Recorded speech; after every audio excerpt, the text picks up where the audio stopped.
We're so grateful to be joined by Jeffrey Epstein survivor Annie Farmer. Annie, thank you so much for taking the time to come back on the show. As you know, members of Congress got a chance to view the files in an unredacted setting today. Here's part of what Republican Thomas Massie had to say after that. We went in there for 2 hours. There's millions of files, right? And in a couple of hours, we found 6 men whose names have been redacted who are implicated in the way that the files are presented. What's your reaction to that, Annie?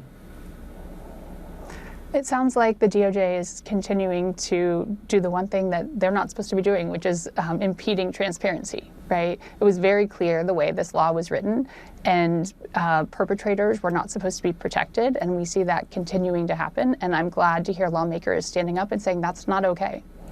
Do you have anything in particular that you want members of Congress to be looking for or telling you after viewing the unredacted files?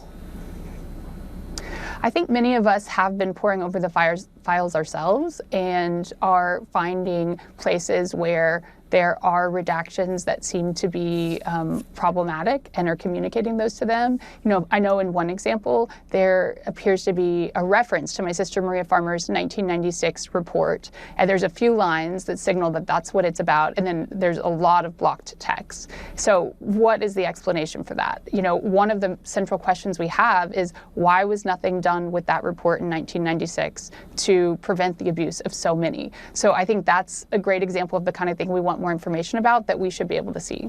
Ghislaine Maxwell, as you know, pleaded the Fifth today at a congressional hearing again and again. Take a listen to just one of those instances. Ms. Maxwell, have you ever coerced, directed, or otherwise instructed any young woman or girl to provide sexual favors to Mr. Epstein or any other individual? I invoke my Fifth Amendment right to silence. As her lawyer continues to press for clemency in exchange for her testimony, something President Trump has continually declined to rule out, how does this all make you feel?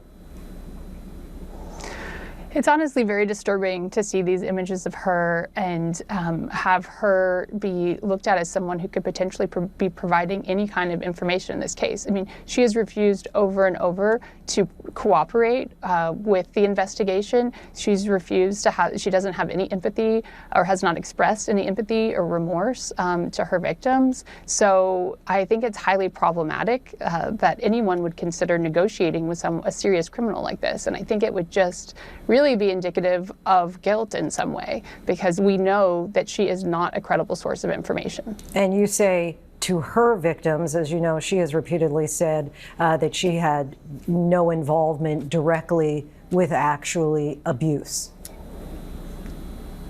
Yeah, I can speak, very personally to the fact that that's not true.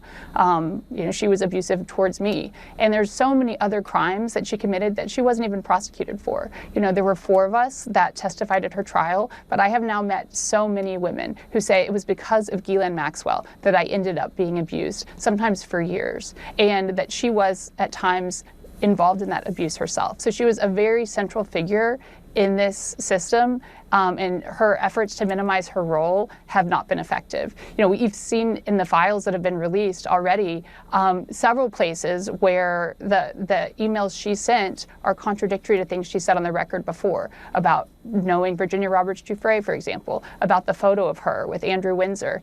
And so I think the more information we have, the more clear it is that she is not a credible source of information. I want to go back to the image because as I was mentioning, as these files have been released, some have pointed to the fact that there are these redactions on emails that appear not to identify others who were associated with Epstein. But in the days, as you know, after the files were released, names of the victims at times were briefly brought out publicly before then being taken down. How do you and the tight-knit group of survivors feel about this? Yeah, that was a really upsetting piece of this process for us. I think we had tried to prepare ourselves that there would be potentially places where some identifying information could slip out because of the number of files, right? But then to see just whole sections of names of victims completely unredacted, I know my own date of birth and phone number was released, but that was true for so many people. And then even more upsetting, was the fact that there were images, nude photographs of girls and young women that were also released by our own DOJ. So, I think when Pam Bondi is before the Judiciary Committee this Wednesday, I really want people to press her on this process and how this could have possibly happened, because that is not that is huge. That is really, really problematic that they allowed this to happen. You were part of a PSA released on Super Bowl Sunday pushing for accountability and justice. Do you have a message for President Trump tonight about what you want him to do next? I want Trump to follow the law, to make sure that his DOJ follows the law. I want to make sure that that means full transparency in this case, which would just be redacting the survivors' names while not redacting and protecting the people who harmed us, and promising that he will not provide clemency to Ghislaine Maxwell would be an important step in that process as well. Annie Farmer, we thank you so much for your time and talking with us again. Thank you so much for having me.